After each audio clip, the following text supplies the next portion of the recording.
नमस्कार साथियों, मैं रवि पांडे आपको अपने YouTube चैनल अस्माकम क्लासेस पर स्वागत करता हूं। साथियों, आज साइंस में हम पढ़ेंगे टिश्यू। आज का हमारा टॉपिक होगा टिश्यू। तो चलिए देखते हैं क्या होता है tissue. Tissue is a group of cells similar in structure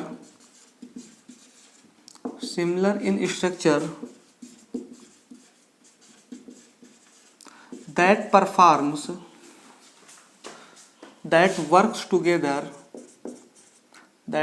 together to perform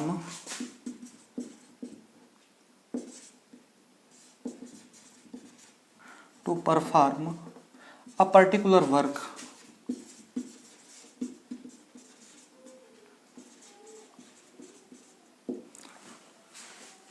tissue is a group of cells. Tissue है क्या? सेल्स का ग्रुप है, मतलब कई सिमिलर सेल्स का ग्रुप क्या कहलाएगा? टिश्यू।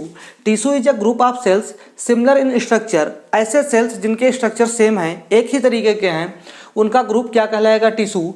दैट वर्क्स टुगेदर, जो एक साथ कार्य करते हैं, to perform a particular work, किसी वर्क को करने के लिए एक साथ कार्य करते हैं, ऐसे ग्रुप को क्या कहलाएगा? टिश्यू। ठीक है, तो इसी ग्रुप को, ग्रुप ऑफ सेल्स ही क्या कहलाएगा? टिश्यू कहलाएगा। Generally we can say a group of cells in similar structure is called tissue. Clear? अगर हम बात करें टिश्यू या स्टडी ऑफ टिश्यू क्या कहलाता है? स्टडी ऑफ टिश्यू क्या कहलाएगा? तो इसको बोलते हैं हिस्टोलॉजी। स्टडी ऑफ टिश्यू क्या कहलाता है? हिस्टोलॉजी। ठीक है, ये टर्म हिस्टोलॉजी किसके द्वारा दिया गया? तो टर्म गिवन बाय मेयर। ठीक है, मेयर के द्वारा ये टर्म हिस्टोलॉजी दिया गया। ठीक है, लेकिन अगर हम बात करें father of histology, father of histology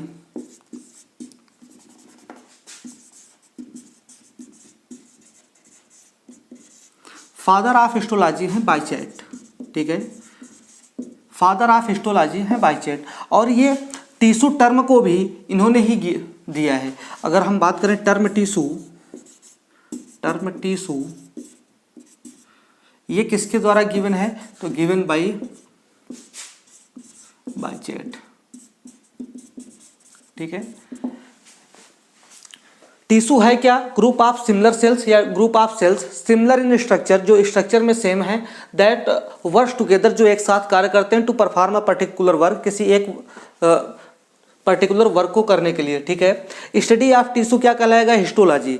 ठीक है, हिस्टोलॉजी टर्म या ये वर्ड किसके द्वारा दिया गया? तो मेयर के द्वारा दिया गया। ठीक है, फादर ऑफ हिस्टोलॉजी किसे कहते हैं? बाइचेट को। बाइचेट कहलाते हैं फादर ऑफ हिस्टोलॉजी, और ये टर्म टिश्यू इन्हीं के द्वारा दिया गया है। ठीक है, तो अगर हम बात करें, जैसे कि जनरली हम ये पढ़ते हैं कि हमारे बॉडी का स्ट्रक्चर का जो बेसिक यूनिट है वो सेल है। ठीक है, तो सेल मिलकर क्या बनाएंगे? टिश्यू, और टिश्यू मिलकर बनाएंगे ऑर्गन। ठीक है, तो हम बात करें सेल क्या कंबाइंड होकर क्या बनाएंगे?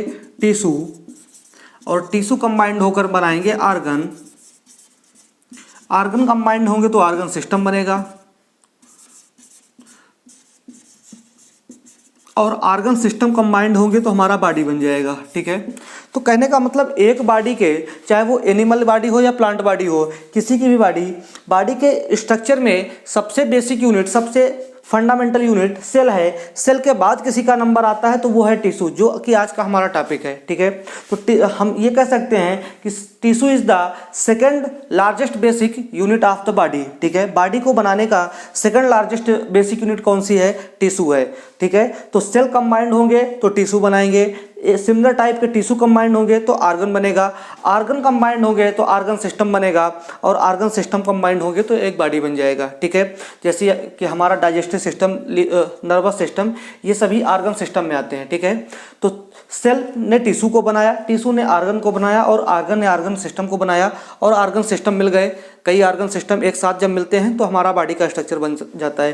कहने का मतलब कि एक बॉडी में कई ऑर्गन सिस्टम हो सकते हैं, एक ऑर्गन सिस्टम में कई ऑर्गन हो सकते हैं, एक ऑर्गन में कई टिश्यू हो सकते हैं, और एक टिश्यू में कई सेल हो सकते हैं। ठीक है, तो सेकंड जो बेसिक यूनिट है हमारे बॉडी का वो दैट इज टिश्यू, ठीक है। जिस तरीके से लिविंग्स प्लांट और एनिमल में डिवाइड होते हैं उसी तरीके से टिश्यू भी प्लांट टिश्यू और एनिमल टिश्यू में डिवाइड होता है। इसके पीछे का रीज़न ये है कि जो प्लांट के टिश्यू होते हैं, अगर स्ट्रक्चर देखा जाए तो प्लांट टिश्यू और एनिमल टिश्यू दोनों अलग अलग होंगे, क्योंकि प्लांट का डिजाइन कुछ इस तरीके से होता है कि वो एक ही जगह पर स्टेशनरी होता है, लेकिन एनिमल कुछ इस तरीके से होता है, उसकी बॉडी स्ट्रक्चर कुछ ऐसा है कि वो स्टेशनरी नहीं है, वो मूवेबल है, वो एक जगह से दूसरी जगह पर चलता है, दौड़ता है, ठीक है। लेकिन प्लांट में ऐसा कुछ नहीं होता है, तो इसीलिए प्लांट के जो टिश्यू होंगे वो उनका स्ट्रक्चर सिंपल होगा, जबकि एनिमल के टिश्यू का स्ट्रक्चर कॉम्प्लेक्स होगा। तो चलिए वन बाय वन सभी हम डिफरेंसेस को देखते हैं कि प्लांट टिश्यू क्या होता है और एनिमल टिश्यू क्या होता है, ठीक है। तो प्लांट टिश्यू में जो डेड सपोर्टिव टिश्यू होते हैं वो उनकी संख्या लिविंग टिश्यू से ज़्यादा होती है। मतलब प्लांट टिश्यू में जो डेड टिश्यू होंगे उनकी संख्या लिविंग टिश्यू से ज़्यादा होगी, ठीक है। इसी के जस्ट अपोजिट जो एनिमल टिश्यू है, एनिमल टिश्यू में लिविंग टिश्यू की संख्या ज़्यादा होगी, डेड टिश्यू की संख्या कम होगी, ठीक है। तो प्लांट में डेड सपोर्टिव टिश्यू की संख्या लिविंग टिश्यू से ज़्यादा होगी, लेकिन एनिमल में जो लिविंग टिश्यू होते हैं इनकी संख्या ज़्यादा होती है, ठीक है। वही दूसरा डिफरेंस है कि ये लेस मेंटेनेंस को रिक्वायर करते हैं। प्लांट टिश्यू में जो मेंटेनेंस होता है वो लेस एनर्जी को रिक्वायर करता है, मतलब कम एनर्जी में मेंटेनेंस हो जाते हैं। लेकिन अगर यहाँ पर मेंटेनेंस की बात आए तो एनिमल टिश्यू में ये ज़्यादा एनर्जी को रिक्वायर करता है, यहाँ पर एनर्जी ज़्यादा चाहिए होती है मेंटेनेंस के लिए, टिश्यू के मेंटेनेंस के लिए। अगर कोई किसी भी तरीके की इंजरी होती है तो मेंटेनेंस के लिए अधिक एनर्जी की रिक्वायरमेंट होगी एनिमल टिश्यू में और लेस एनर्जी की रिक्वायरमेंट होगी प्लांट टिश्यू में, ठीक है। नेक्स्ट है कि प्लांट को हम देखते हैं कि वो अपने पूरे जीवन काल में वो बढ़ता रहता है, मतलब उसकी हाइट हमेशा बढ़ती रहती है, कभी भी रुकता नहीं है, हमेशा वो नई नई शाखाएं उसमें निकलती रहती हैं। लेकिन एनिमल में ऐसा नहीं होता है। एनिमल में अगर हम ह्यूमन बीइंग की ही बात करें तो एक एज के बाद हमारी लंबाई बढ़ना बंद हो जाती है। उसी तरीके से यहाँ पर टिश्यू क्या होगा, tissue growth through out life, मतलब पूरे लाइफ में यहाँ पर टिश्यू में ग्रोथ देखने को मिलती है। वहीं पर एनिमल में बात करें तो एनिमल में ऐसा नहीं होता है। एनिमल में एक फिक्स लाइफ तक, एक मैच्योरिटी आने तक ही बॉडी में ग्रोथ होती है, उसके बाद फिर ग्रोथ होना बंद हो जाती है। तो do not show growth through out life, इसका मतलब क्या है कि पूरे लाइफ में, पूरे जीवन में ग्रोथ देखने को नहीं मिलता है, मतलब लंबाई नहीं बढ़ती है किसकी, एनिमल टिश्यू की, ठीक है। प्लांट टिश्यू में पूरे लाइफ में लंबाई बढ़ती रहेगी, लेकिन एनिमल टिश्यू में पूरे लाइफ तक लंबाई नहीं बढ़ती है, एक निश्चित एज तक ही, एज लिमिट तक ही ये लंबाई में चेंजेस देखने को मिलते हैं, ठीक है। इनका सिंपल ऑर्गेनाइजेशन होता है। ऑर्गेनाइजेशन सिंपल इसलिए है क्योंकि प्लांट स्टेशनरी होते हैं, ये मूवेबल नहीं होते हैं, स्टेशनरी हैं, तो इनका जो टिश्यू का ऑर्गेनाइजेशन होता है वो सिंपल होता है, स्ट्रक्चर इनका सिंपल होता है। लेकिन अगर एनिमल की बात करें तो एनिमल स्टेशनरी नहीं होता है, यह मूविंग कंडीशन में रहता है, मतलब दौड़ेगा, जंप भी करेगा, चलेगा, ठीक है। तो ये मूविंग होता है, इसलिए इसका जो ऑर्गेनाइजेशन होता है वो सिंपल प्लांट टिश्यू से कॉम्प्लेक्स होता है। तो कॉम्प्लेक्स ऑर्गेनाइजेशन किस में पाया जाएगा, एनिमल टिश्यू में पाया जाएगा, ठीक है। अगर हम बात करें क्लासिफिकेशन ऑफ प्लांट टिश्यू को कितने पार्टों में डिवाइड किया जा सकता है, तो आइए देखते हैं उसके चार्ट को, ठीक है। प्लांट टिश्यू हमारा दो तरीके से डिवाइड होगा। एक तो वो टिश्यू जो हमेशा बनते और बिगड़ते रहते हैं, ठीक है, जो नए बनेंगे और उसके बाद डेड हो जाएंगे, तो इनको बोलते हैं मेरिस्टेमेटिक टिश्यू।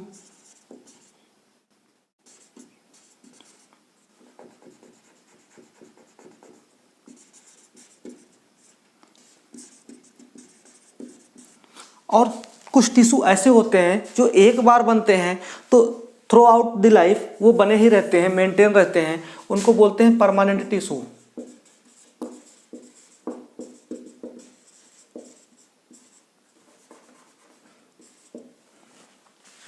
जो हमेशा बनते बिगड़ते रहते हैं वे मेरिस्टेमेटिक टिश्यू में आते हैं, बन रहे हैं, डेड हो रहे हैं, फिर नए बन रहे हैं, वो मेरिस्टेमेटिक टिश्यू में आएंगे।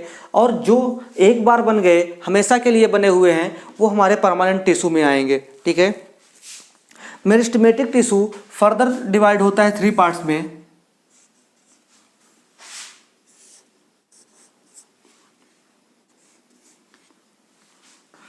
पहला होता है एपिकल टिश्यू,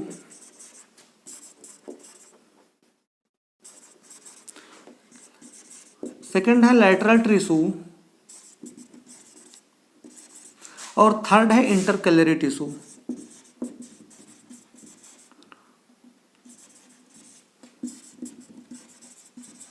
ठीक है, मेरिस्टेमेटिक टिश्यू भी हमारा 3 पार्ट्स में डिवाइड हो जाएगा, एपिकल टिश्यू, लैटरल टिश्यू और इंटरकैलरी टिश्यू। और ये भी हमारा 2 पार्ट्स में डिवाइड होता है। एक तो बनेगा सिंपल टिश्यू और दूसरा आएगा कॉम्प्लेक्स टिश्यू।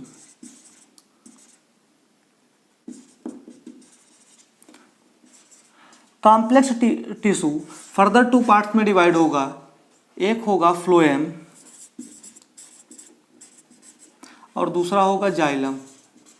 ठीक है, कॉम्प्लेक्स टिश्यू फर्दर 2 पार्ट्स में डिवाइड हो जाएगा, फ्लोएम और जाइलम में। ठीक है, ये आगे चल के अगर हम बात करें सिंपल टिश्यू, तो सिंपल टिश्यू फर्दर 3 पार्ट्स में डिवाइड होता है, पेरेन्काइमा,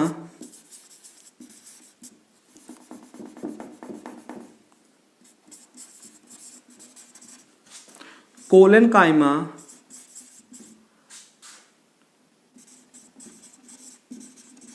और स्क्लेरेनकाइमा।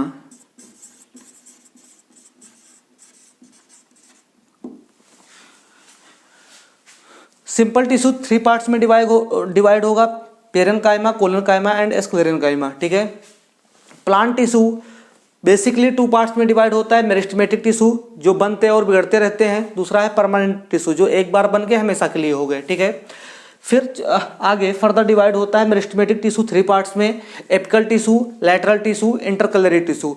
ये लेंथ को, प्लांट के लेंथ को इंक्रीज करता है। ठीक है, उसकी हाइट को इंक्रीज करता है, लैटरल उसकी मोटाई को इंक्रीज करता है, मतलब उसकी गर्थ को इंक्रीज करता है, और इंटरकैलरी उसमें ब्रांचेज इंक्रीज करता है। ठीक है, प्लांट की लंबाई के लिए हेल्पफुल ये है। लैटरल क्या करता है, उसकी चौड़ाई को, मतलब मोटाई, पौधे की मोटाई को में हेल्पफुल होता है, और इंटरकैलरी मतलब जो नए नए ब्रांचेज या बड्स निकलते हैं उनमें इंटरकैलरी का टिश्यू होता है। ठीक है, परमानेंट टिश्यू भी आगे चल के 2 पार्ट में डिवाइड होता है, एक होता है सिंपल टिश्यू, दूसरा है complex tissue. Simple tissue 3 parts में डिवाइड होगा, पेरेन्काइमा, कोलेनकाइमा और स्क्लेरेनकाइमा। और वहीं पर कॉम्प्लेक्स टिश्यू तो हमारा 2 पार्ट में डिवाइड होगा, फ्लोएम और जाइलम में। ठीक है, तो 1 बाय 1 हम सबको पढ़ेंगे कि क्या होता है मेरिस्टेमेटिक टिश्यू, क्या है हमारा परमानेंट टिश्यू, और उसके बाद हर एक क्लासिफिकेशन को डिटेल में पढ़ेंगे। ठीक है, तो चलिए इसी के आगे मिलते हैं नेक्स्ट वीडियो में, तब तक के लिए धन्यवाद।